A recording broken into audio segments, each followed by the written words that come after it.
Welcome to Conversations with Jen and Mel. This show is about real life with real people, having real conversations, from better health to mental health and more. Let's check out the conversation right now with your host, Jen and Mel. A woman's worth. Am I my sister's keeper? Oh, part 2. Stay tuned. Listen. So during the break, we were talking about a woman's worth last time. We were just talking about some of the ways that we value ourselves. But now we're talking about a woman's worth. Am I my sister's keeper? Because this conversation is fire for me right now, because it's a whole lot of energy behind this, because I can honestly say that I have run into some amazing women that have absolutely been their sister's keeper, but them crabs in the barrel, I don't understand. I'm like really having a moment with it, because I'm being confronted with it too much. And I'm annoyed because it's room at the table for everyone. Yes. And because we as women have so many of the same experiences, why don't we have more empathy? Why are we always in competition with our sisters? So I went to a meeting the other day, and now listen, y'all know, if y'all seen the prior episodes, you know I be changing her out. Like, she got names and mannequin heads, and I change her out like she's already. So now I had on my Barbie hair. So I walked in the room, and there's an African American woman. First of all, I've got on jeans. And so it was the day we fed our clients Thanksgiving dinner. And so now I got yam juice on my jeans. But I'm walking in this meeting to meet these new acquaintances, and they were there unexpectedly.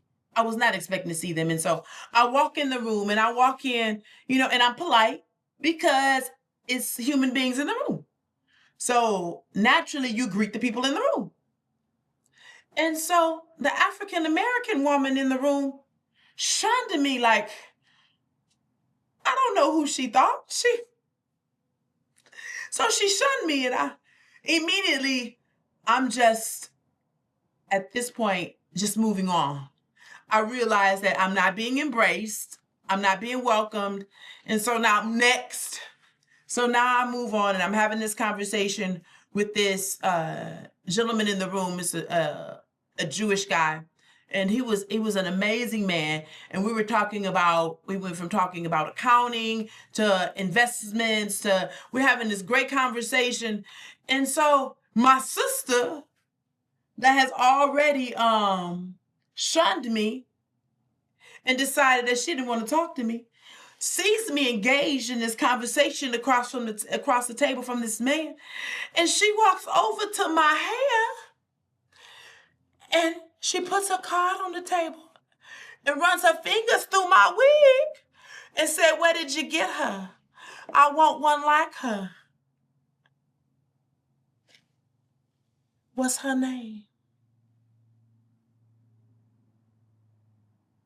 So is that flattery, or is it jealousy? Flattery. Or envy? So I'm asking. that was envy. Okay. That was straight up. The woman ran her, what's her name? I want one like her. Where'd you buy her? Where you get her? She made it known that, baby, you ain't Barbie. So, I'm a little quirky. So I'm like, listen, I got her at samsbeauty.com. Her name is Geneva. And look, let me show you a picture of her. Let me send it to you in a message. And so now this conversation is taking place in front of this guy that has no clue what's going on at this point, because he doesn't realize the magnitude of what's happening in front of him. Because first of all, he's of another culture, so he doesn't understand the idea of her coming and say, "I want one of her," and letting her know that. So we speak in different languages now. And so he couldn't even identify the shade, but I was so like, ugh. And it doesn't even, it has just been an ongoing, when I can honestly say that Caucasian women in certain places of my life have embraced me more than my own sisters. I mean, I have lost millions of dollars because of my sisters. When I feel like, can't we all just get along? When I feel like we're stronger together. When I feel like anything that I know, I don't need a dime for mentoring you so you can eat too. When I feel like I want to see you winning. We are not all the same. We are not all the same. On the other side of that, I have another group of women who have given me platforms, created platforms for me, have given me keys to their buildings and keys, giving me their pulpits and, and partnered with me. And I mean, this one right here, this one right here. And just saying, where you go, I go. And then it's just the opposite. And what I'm saying is, we all bleed the same blood. Right. We all have so many of the same experiences. Why can't we be supportive? Because we're strong, we're innovative, we're resourceful. If we could just come together and lay our differences aside, and honestly, I think a lot of it stems from our self-worth. Okay. I think a lot of it has to do with our self-worth, and it comes back to, and a lot of it, I don't mean to be funny, it comes back to our experiences dating. Okay. Dating is definitely a crab in the barrel mentality because we outnumber them. Yep. And so I think competition, it kind of stems right in that spot right there.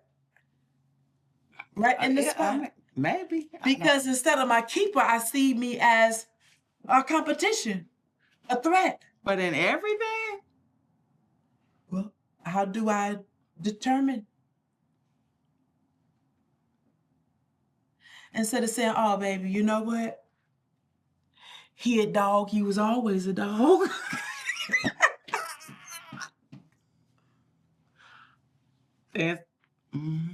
He's still gonna be one. Yeah. When it's all said and done. And he's all, yeah. But instead, we see each other as competition.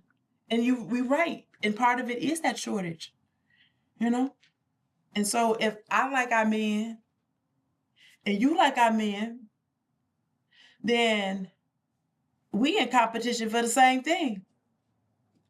But then the hard part becomes this.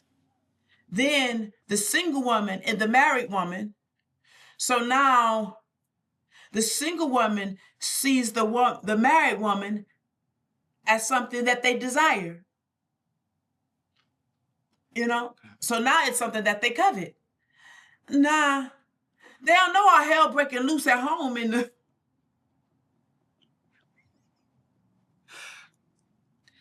and so maybe they don't see the other side of it. All they see is that's something that I covet now. And so what other ways? I mean, there's so many ways that we see each other as each other's competition. But then on the flip side is, am I my sister's keeper? And I don't mean to be funny, but share this with a hater. Share this with a hater. Please, like and share with a hater who got rottenness to the bones, that you love her, but she the main issue in her issues. Yes. She the capital I in the shoes. And it's funny. The more we talk, the more I'm thinking, am I an anomaly? I mean, I have never thought that another woman was my competition. And I don't care what in the the hopscotch race or men or anything else. Man, who have I ever seen as my competition? Oprah. She don't even know you yet. Okay. I have a women that Not because I'm so great, but have looked up to. But that woman, somebody said, your competition. but I'm saying somebody said to me one day, you know, since I got married, folks been jealous of me. I said, if we're gonna be jealous, we're gonna be jealous of Oprah. Yes. So, that's where that came from. Oh, Michelle Obama. Michelle, no. No.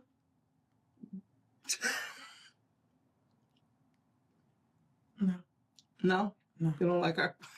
No, she's amazing. She's amazing. Michelle Obama is amazing. I mean, she's in a class all by herself. And still not the competition. Still not the competition. Like, competition.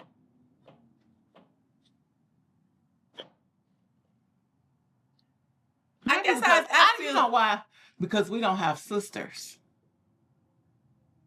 I think when you have sisters, the competition starts early and then you carry that out into the big world. We don't have sisters, so we don't think like that. And so I was the older. So I had cousins and I was the elder and they were younger than me. And so I think I kind of abused them. Okay, I was one of the younger cousins. Yeah, no, I was all my family, they had two sets of kids. They got an older group and then a younger group. Yeah. And I was kind of in the middle group. Yeah, they suffered much abuse. But because we were in the younger middle group, everybody else looked out for us because we was the little cousins. We didn't do that. Our family, we did not. No, I cannot relate. I'm sorry.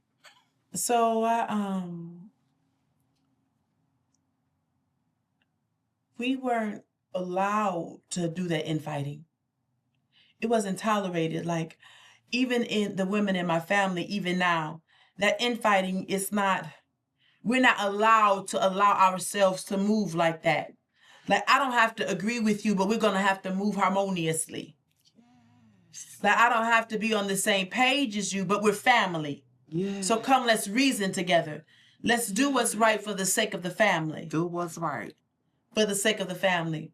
And so sometimes that's been some hard judgment calls as to, but let's do it with the least amount of friction as possible, you know? And so never been each other's competition, not especially as adults. Like, maybe we were kids, you know, maybe as kids, because I didn't have enough boundaries. I thought if I wanted it, it's mine. It should be mine. And so maybe not as, but maybe that's the thing. We don't think that way because that was one of the issues, being the daughter of Bill Lewis. Other people will look at us and say we're spoiled. Yes. Yes. And my mindset still to this day, and my daddy been dead now for 14 years. 14 years. I'm Bill Lewis' daughter. So if I want something, I'm going to have it. And so now see, that's how I was raised. So we talked about self-worth and my sister's keeper. I don't need to be in competition with, I've never needed to be in competition with anybody. No. My mother always told me, whatever you want to do, whatever you want to become what you want, and whatever you put your mind to, you can achieve it. Yes. So am I my sister's keeper? And as far as me seeing my sister as my opponent, no, because if I saw something that I wanted in my sister or something that I needed, my issue is I want to glean from you. Yes. I want to learn from you. You know? Show me how to be better. Yes. Oh my gosh. And don't let me see a beautiful woman that keeps herself up and I've been letting my wig go. I'm like, oh, wait a minute. Hold on. Let me get back on my A game. Because, And I don't care. okay. I was saying, when I see someone. I appreciate another woman's beauty, but I also understand the work that it takes to go into that. And some of those things I'm not willing to do. And I'm okay with it. See, I have learned to do less work for more.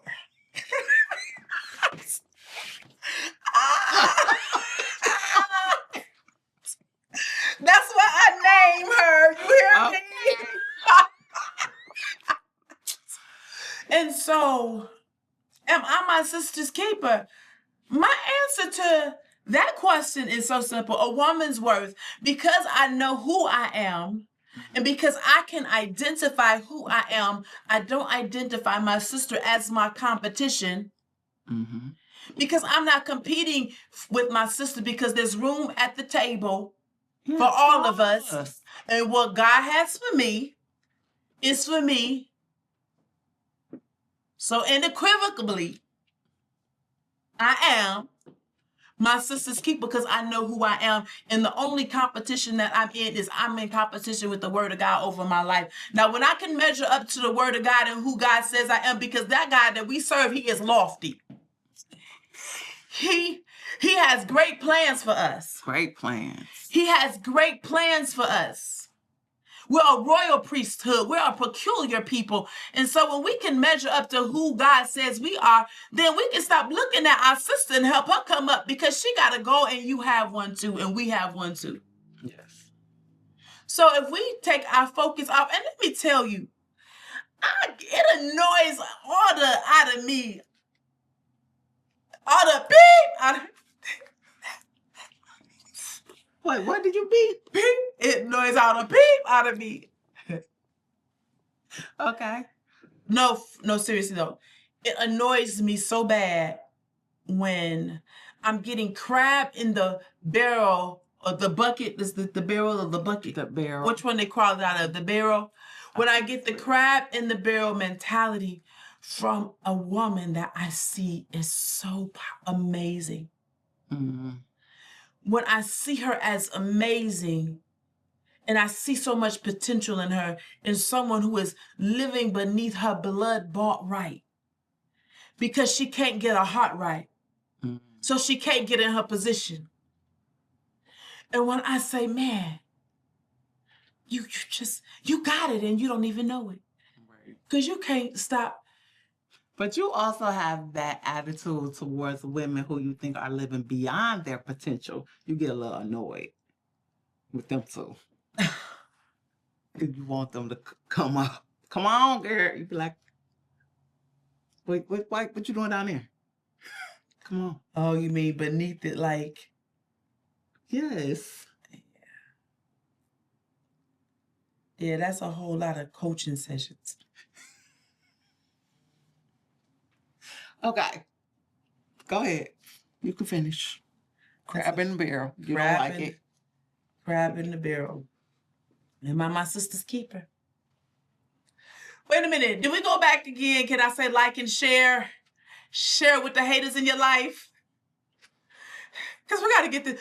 Sisters, we got to get this right, because we are stronger together. Where there is unity, there is strength. One can chase 1,000 and two can put 10,000 to flight. And so this is not just something that happens in the world, but this thing is happening in the body. I remember years ago, God said, my hands are tired of fighting the fight against the women. Mm-hmm. So God himself, he's tired of the infighting, even in the body. That we're jockeying for position when there's souls out there to be saved. I was going to say, what they fighting about in the body? When it's war. Oh, the pulpit. Why? Wait a minute. Mounting the pulpit, and who's mounting the pulpit? Or who they're mounting that's in the pulpit? Okay, well, that's an issue.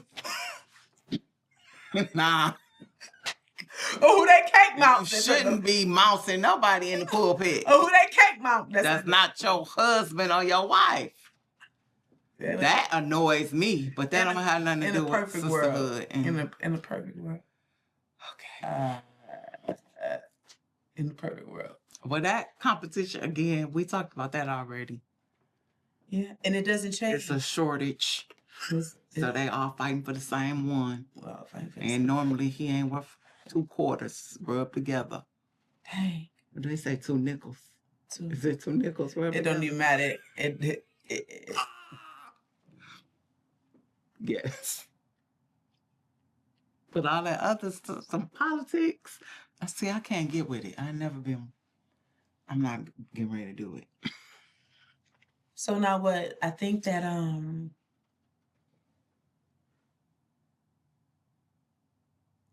we all have those places in us where we see someone and we admire, and what happens when we expose that? What if the thing that we see that intimidates us in another woman is the very thing that we confront? What if we stop being offended or repelled by our sister and we see something that draws us and we acknowledge it? Mm-hmm. What when we say, man, you're beautiful? Mm-hmm. What when we say, oh, your skin is flawless? You know? You are very good at complimenting. Thank you. I try to be like that's like my love language too, like words of affirmation, like that's how. You're very affirming. Yes. Yeah, mm-hmm. Because I intentionally, like, life is hard. I want to be that little dose of sunshine, but share this with a hater though, because who are we sending it to? We send it to the hater. Which hater are we talking about? Like, share, subscribe, send it to a hater. Oh my goodness. And my sister's keeper, send it to your girlfriend that you don't want to tell her that she not your sister's keeper, and say, sis, I just need you to watch it to the end. You a hater. But why is that your friend? Because she not hating on you, or either she want to be you, so now she pretending that she your friend and she really ain't. Okay, y'all better get a spirit of discernment and leave them folks alone. Because that's how that girl ended up dead in Mexico. Messing with them folks that she thought was her friend. When I tell you there has been some hard lessons for me. When I tell you that, the Bible says to the pure, all things are pure. Yes. I have loved and served and catered to some folks with the purest intention. And in the end had to find out that they wouldn't spit on me if I was on fire. And had been on fire. No. It's not just an analogy. Had been on fire, needed them to spit on me. And they can't find them. They didn't answer the phone. Or was they standing there looking? Oh, I'm sorry. Burn, nigga, burn. See? Then I told them that, it broke my heart that you didn't spit on me and you watched me burn when I was on fire. Mama, I remember my mama telling me when I apologized. Lady, a little girl that's coming up, she would always talk about if you have 3 good friends, then you are in a good position. Everybody is not your friend. And y'all using that word way too loosely. But how do you find out until you don't know until you know? And so when you're a friend and you're a servant and you're always serving in your friendship, and it's not necessarily always giving, but it's always whatever, I'm available. Okay. And it is. But what makes it a friendship? See, define friendship, because what you're describing is you being a friend to them. But if I call you my friend, then where's the reciprocal? No, they're around, they're active. But if you never need anything from a friend, except company, except companionship, that's still an associate until you need something. But see, if you never need anything, because I've been the friend that ain't never needed nothing. And my mother used to call my friends my kids. And so forever I've been the friend that never needed anything. And so every now and then you'll find yourself in a relationship that'll challenge that. But what happens when I need something? But what happens when all I needed was a signature? What happens when what I needed from you cost you nothing? That's your associate. That's not your friend. No, what happens when you bring it to their attention and you give them a moment to repent and they turn around and do the same thing? Because that's not your associate. I mean, that's not your friend. That's your associate. And so you realize that the person that you called your friend, now see, that's some stuff right there. That the person that you called your friend, when it came down to it, you were their friend. Mm-hmm. You were their sister. Mm-hmm. They were you on get one good time with me to show your tail. See, I'm gonna let you. And I'll put you. You're gonna be in the associate category. Yeah. No, a circle is small. I think a small circle. It's hard to penetrate too. Because I would. It took me years. I will eject you. It took me years. You're gonna be out. How many years have we been knowing each other, Jen? How many years have we been knowing each other? I don't know. What year did we meet? 2013. And it's 2024. How long we been friends, Jen? You funny. So, Melanie. And so we're talking about being our sister's keeper. I think that is something that we have to actively work on. I think not only that, we have to help those in our circle to be able to acknowledge that that's where they're weak so they can actively work on it. Because sometimes people have experiences that have brought them to a place. Yep. So when you're going to be on associate circle. And so I have come to that place, and that has been my resolve. My resolve has been, in spite of you not being your sister's keeper, I am still my sister keeper enough for me to not just see your actions, but understand that you had a history to bring you to that place in your heart, that you would be that callous and that cold. Melanie is more saved than me. No, that's the epiphany. I'm going to love you in my circle and you over there. No, I'm going to block you. See, I don't even take the time to block you. I'm going to block you. I'm going to pray for you. But I'm also going to have an understanding of your story. There you go. I understand. And I'm going to understand that you came from a place and there's some hurt in you that goes unresolved. I understand you're an associate and not a friend, and I'm going to treat you as such. Well, with all the love in my heart. Do we end this session on saying, are you your sister's keeper? Like and share with a hater. But I am my sister's keeper. Peace. Until next time. Conversations with Jen and Mel. Jen and Mel. Stay tuned. I hope you enjoyed this episode of Conversations with Jen and Mel. Please join us every Monday at 8 p.m. for new episodes on Facebook, YouTube, Rick.tv, and the Rick TV app by way of Apple TV, Fire TV, and Roku. Don't forget to like, subscribe, and share. Join us again next time on Conversations with Jen and Mel.